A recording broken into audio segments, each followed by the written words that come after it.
everybody, my name is Turashma, and in this video I am going to be giving you a code explanation of the game PTE. Okay, so let's get started, shall we? Oh, and I should mention, even though there appear to be only 7 scripts,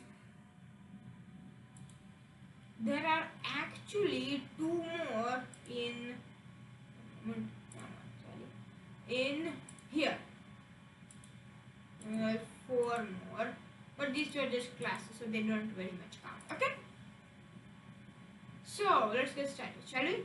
So over here we have a cheerleader coordinator, and again it is a singleton, meaning there can only be one. Come on, you can only have one coordinator. Okay, so there you go. So over here we have a new runtime animator controller animation.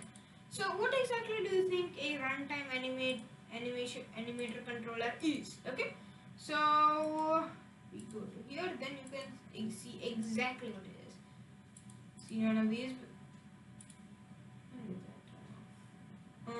Animation animator. Yeah, that is. So yeah, that. Most or less complicated. Okay, so that's what that is. Okay, and that you've probably seen one of these before. It controls the. It is used to switch between animations. Okay, so that's what it is for. Okay, so let's get started. But you might see this new is generally used for constructors, which you may or may not have learned about. Okay, constructors are used to construct classes, but you don't construct mono behaviors directly or assign. Okay, enough about constructors. What does this new mean over here? It means that now it is overriding the previous animation, because if you take a look at over here, animation already, see, animation already has a meaning here as in the component, but over here we've called it animation as well because I don't want to do that. By the way, it's been obsolete, so who cares? Seriously, I mean, come on, it's obsolete, so we are just using it again. Though it might be partially ambiguous, but come on. But I'm pretty sure this is the first thing in the scene, so they would see this means animation. Okay, so moving on. Then we have query SD mechanism controller. This is kind of the thing where you have. This is where I got all the cheerleader models and all that, and here inbuilt there are a few scripts that control it, and here's one of them. And I use these to control them directly because they're very easy. Okay, so let's get started. So back here we loop through all the cheerleader P and cheerleader possible, though it doesn't make a sense over here, but we just keep it cheerleader P. And S query SD mechanism controllers, S array, and S for self, that and multiple, and this means self. Okay, and this is sort of a convention I use on occasion. For example, if I have an animation, so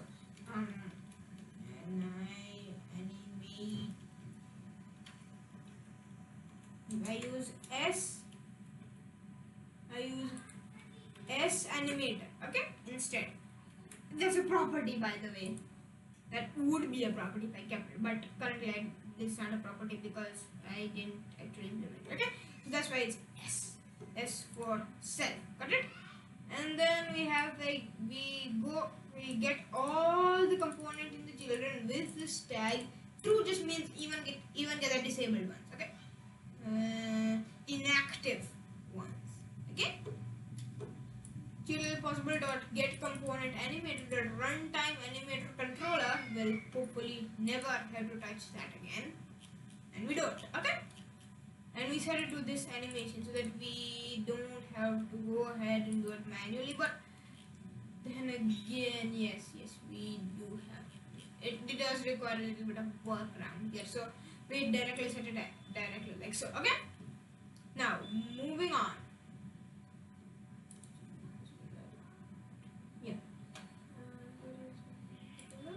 Get component in the children. So take a look over here, and yeah, it comes preset most all the time, but back then again. Just for safety purposes, we reassign it if in some case it was changed. And choose random cheerleader is required just because as so. Okay? And then we loop through all of them again. Well, not again, this is just the remnant of this wheel looping it once. Okay? And then we'll set them all active temporarily again. Keep that in mind. And then we get a random element from these, and also a second random element. While they're the same, we keep checking for a new one. Okay? This will probably not happen more than one time. Okay? And then this just selects a random position 2 because it is inclusive exclusive. That's right. Okay? So 0 and 1. If it is 0, then cheerleader 1 is on positive position. Okay? And then we loop through all the cheerleaders once again, and if their name is not equal, so long as they're not either this cheerleader or this cheerleader, we turn them off. And then we set the animation to normal. Okay? We could probably make this a little bit better. Like false, and then over here, instead of looping through all of them again, we could just do it like this. Cheerleader 1 dot set dot game object dot set active true, and same goes for cheerleader 2. Okay? So the difference we made is now we're just turning them all off. But we've already got records, so we don't need to worry about whether they're on or off. Okay? And we don't do anything special, so no problem there. And then we just set those so that we chose to on. Okay? This. Pull it. And now we have cheer state. Normal, score, anti-score, lose, and win. Okay? And over here we put static so that it can directly be done cheerleader dot so you can directly do cheerleader coordinate dot change animation. Okay? And then we have I instance dot start coroutine instance dot change and I change animation I enumerator. This is required because we yield weight. Okay? Now here switch case done. And in case it's normal, we just directly switch it. No problem. No funny business there. We should probably, yeah, that makes sense. Okay, they do the same thing. So there you go. If it is score or anti-score, we'll change to the state and then we'll wait for 2.25 seconds so that it can complete, and then we'll set it back to normal. Normal, win, lose, we set that back. We just set it without doing anything special. And we get rid of it. Okay. And now.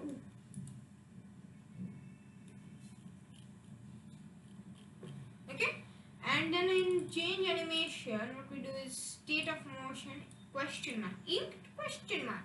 Does that seem familiar to you? No, it doesn't. Of course, it isn't familiar because it's new. It means nullable, and you probably don't know what control dot means. Try to get it. If it is null, then return null. Okay. Question mark array index access. Also very familiar. Null coalescing. This is sort of a similar thing like that, but except here, usually if you try int x equals null, if you try this, and then cannot convert null to int because it's a non-nullable type. But a question mark, it is now nullable. Of course, that warning was there because it's saying you have not used it. But how exactly to do this? It's very simple. So has value. We'll worry about that later. Okay. It's a nullable T struct. And this worries me partially. Structs can't be nullable, but let's just move on with it. This is probably internal system stuff, so it has something to do with the internals, and I usually don't mess with such kind of things. Okay? And then we have a T which inherits from struct. Struct is a keyword, not a type, you might say, but that just means it's a non-nullable type. That's it. I mean, if you try to do, what was that again? Yeah. String is very non-nullable. S equals null. string must be non-nullable type to it just means that it has to be non-nullable type. That's it. If int is non-nullable, string however can be null. Okay? Moving on. Oh, sorry.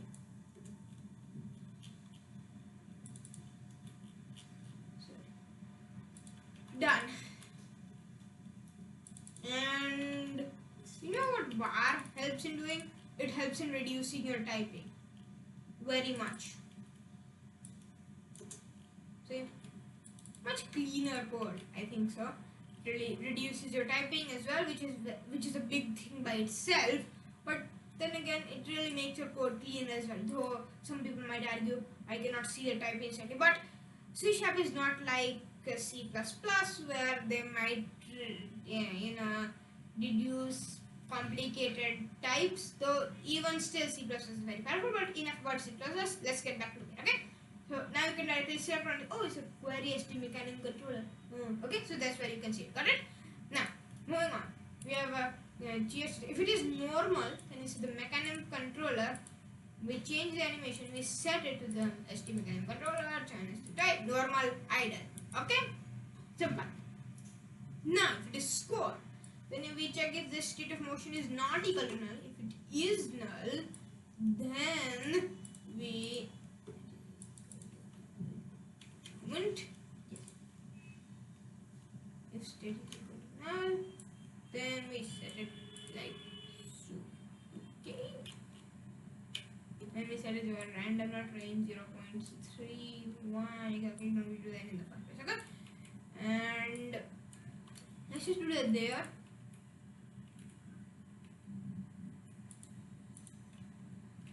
Okay. Then we check.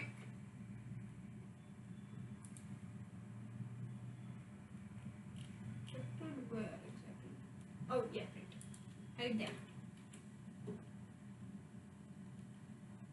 If state of motion is equal to 1, then we set it to normal item get, or else we set it to this one. Though they are not very much that different. Okay? Anti-score normal damage, lose, win, normal, win. That's it. Nothing more complicated than that. Okay? Moving on.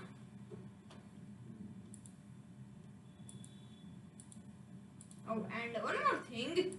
Since now it is no longer a nullable thing, get rid of it. Okay? Oh, and by the way, I'm keeping it out here. So again, it's called cheerleader coordinator. Okay? Now, moving on. Game manager. This is again might take, it's 158 lines, so might take a while. Okay? Moving on. Okay. So we have a screen tab, start, pause, start, play, pause, game over, and help. Okay? Moving on. Then we have a game more container, full arcade game object. That's required as well. I'll show you why. Initializer, GUI elements. It's a technical Unity GUI, but you can consider as GUI. Okay? Score text, score and text, high score text, and new high score text display. Score and text is when that game over screen you classically seen game over you have got X points. Okay? That's all. And high score text is what's the high score in the play mode, and new high score. Probably seen in most of my games as a new high score giant banner that appears right below this score and text. And score text is of course in regular text. And by the way, I'm using text mesh here. Okay, colorful info text. Colorful info text just means they're colorful. Yay! There are some others. For example, high score is colorful, but we'll leave that aside. Start screen, play screen, pause screen, game over screen, and help screen. Same order. Okay. Score, mode, target color, screen, change color timer, spawn timer, and is the game running? Okay, and then we set this. Yeah, full arcade. We turn it off if it is in editor. Otherwise, we turn it on. It's just simplified like so. Okay. Then we change it back to normal, which we don't need to do. Oh wait, sorry. We don't need to do that. And then we have a game object, start screen, play screen, pause screen, game over screen, and help screen. And then we moles equals mole container dot get all the moles, and is the game running?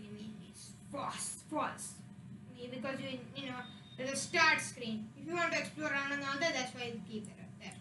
most of my games don't have it, but it's what I started with, so I kept it around. Okay, we set a number screen, we set the stat.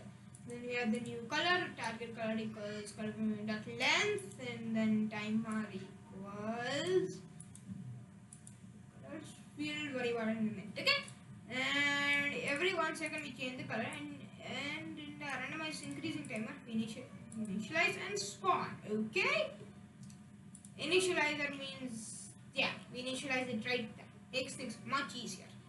Very clean code here, and sweet for me, because now I don't have to worry about having like 4 different fields and typing them down and manually putting them in, which would really congest up the whole space. But that's not required because I have the initializer. Quick, simple, easy. Okay, now start game. It is, by the way, called by, where would it be, and screen holder, start, and start over here. It's called by that. Okay, start game. We have game is running. We set that to true. Set enables we turn on the play screen, and then we set the score to score and high score text to high score text. So I already used the string interpolation from here. Oh, and I just realized something. Dot extension. This is the main reason. Oh yeah. And using utilities, just utilities. Okay. And moving on, and yeah, go. Moles dot get random element dot rise. Okay, moving on, and let's keep the end back. Okay, and then if the game is running, and if the score is so and so, if it is less, then we set it up to 0, and then we update the spawn timer, and then we set the score text to score equals score to score. Okay. We shouldn't really do that, but never mind. And then we also update the color change timer every single update. Okay, moving on. And then we have colorful info text dot length, and this just goes through all of them, and then we set it I dot color to its color, and then we'll put to the target color dot I, and then times 1.5f. This is just a speed, it's an arbitrary value. Okay, spawn just, well, it's actually not spawning, it's making them rise, but then again, not very big of a difference. Okay, so it'll make from 1 to 4, 1, 2, 3, from either 1, 2 or 3 more jump up at the same time. Okay, pause just sets it back to normal. It enables the pause stream, and we turn off the game. By the way, you can see here that I don't set time to delta time to 0, which is what I do in most cases. The reason for this is very simple. It's Google VR, so VR needs to update. Okay, if time to delta time is not there, then update won't. Well, actually it freezes all time, so no, but freezes all time in the game, that is, not in the actual world. Okay, so moving on. Our resume, we again set it back to normal, then just turn on the play screen, and then we set the game is running to true. Okay, and we turn show help screen, again sets back to normal, and just turn on the help screen and turn on the game is running to false. Then we reset the high score, and then we set the high score to player plus manager high score. Oh, and play again, we check if game is running to true, and we set. Hold on a moment. Okay, I don't think this would help. Okay, we can get rid of that. Must have used replace all scene game is running equals true to time dot delta time equals 1. Must have done it like that. Okay, that's the reason. Because time dot delta time dot time scale, my mistake, persists through level alerts. That's probably why that happened. Okay. Then we have a GUI game over. We turn off the game is running, of course, and turn it off, and then we turn on the game over screen, and then you got endpoints. That just means new line, and is new high score. We set it to new high score true. This just set first checks if it is a new high score, then it sets, of course. and then we set it to is a new high score, and then if it is a new high score, then we set it to win, otherwise we set it to lose. Okay, moving on.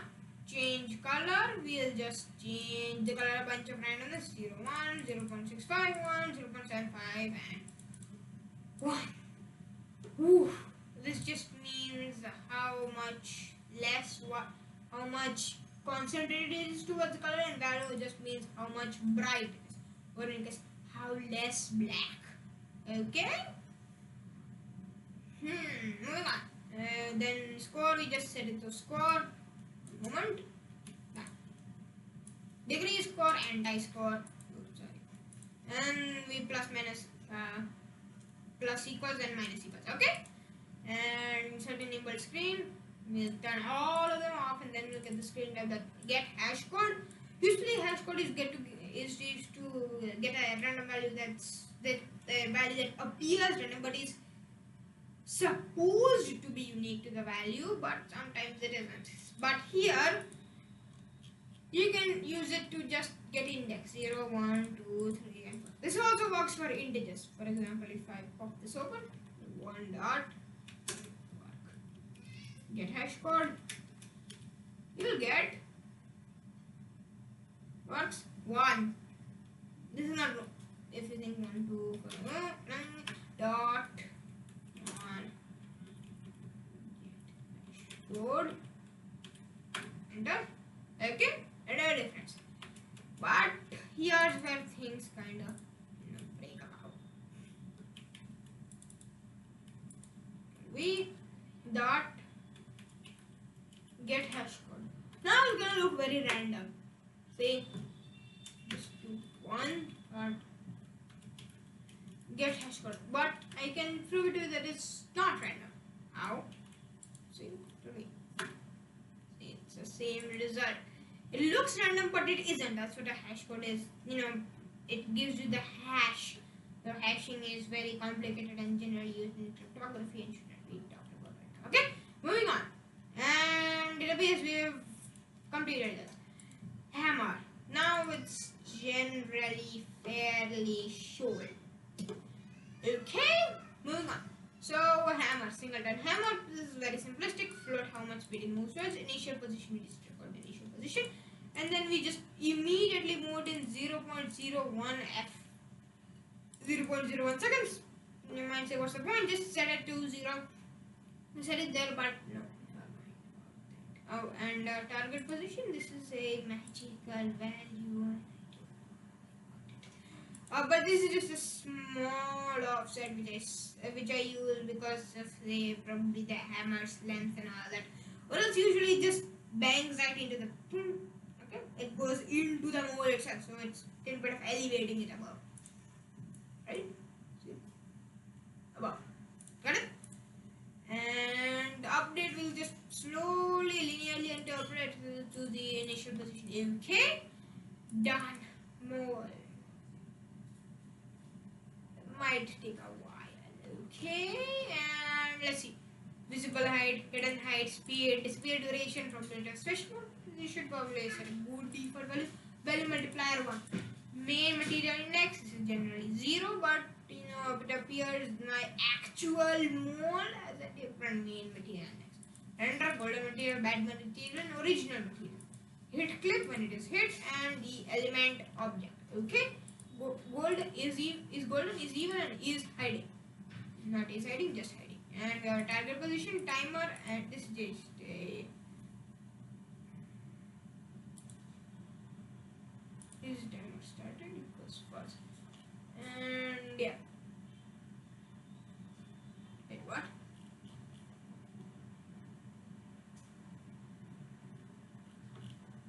Oh yeah. Okay. So here's what we do. So we first have these show timers, and is hiding, turn it on, and renderer, if render equals now, then we get a renderer, and then we set a new timer. So every 2 seconds we set the element that give object, we turn it off, and then we turn off the timer. You might see this is highly pointless, if you might say, but bear with me here. Like the position dot y, transform that local position and hidden height, and then we set that false again. Okay. blah, blah, blah, blah. We just move to the target position, and then we have a float event. If it is equal to hidden height, then we are setting headings to, otherwise set it to false. Okay, and if the timer has started, then we set the timer on update. You'll see the point of this very soon. Okay, rise if it is either already hiding or element object is active and enabled, meaning there is a giant weight on top of your head, on the mole's head, I mean, then we return. That's the kind of conceptualization behind this, okay? If random dot value is greater than probability dot special mole, yeah, okay. And then so if it is a normal mole, if it is a normal mole, this just gets a random probability. Then if it is, yeah, this is normal mole and this is a special mole. Special mole means good or bad. This means the normal mole. If random dot value is, hold on. This just means that if it is a normal, if it is a not a normal mole, and this is a normal mole, okay? Yeah, right. They're quite similar, but never mind about it. We have materials. We have rendered our material and materials that main material index. We set up the golden material, and then we set all of these materials. Okay, we can directly set it like so. Or can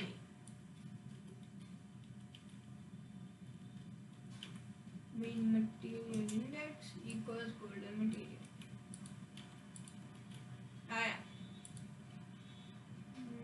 Yeah, that works.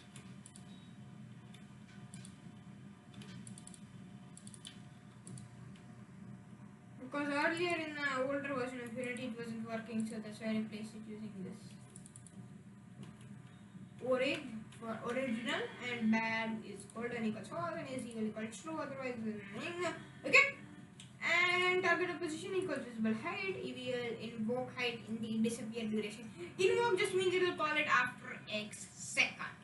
Okay? On hit. When it is hit, we'll get the audio. I just realized something. One moment.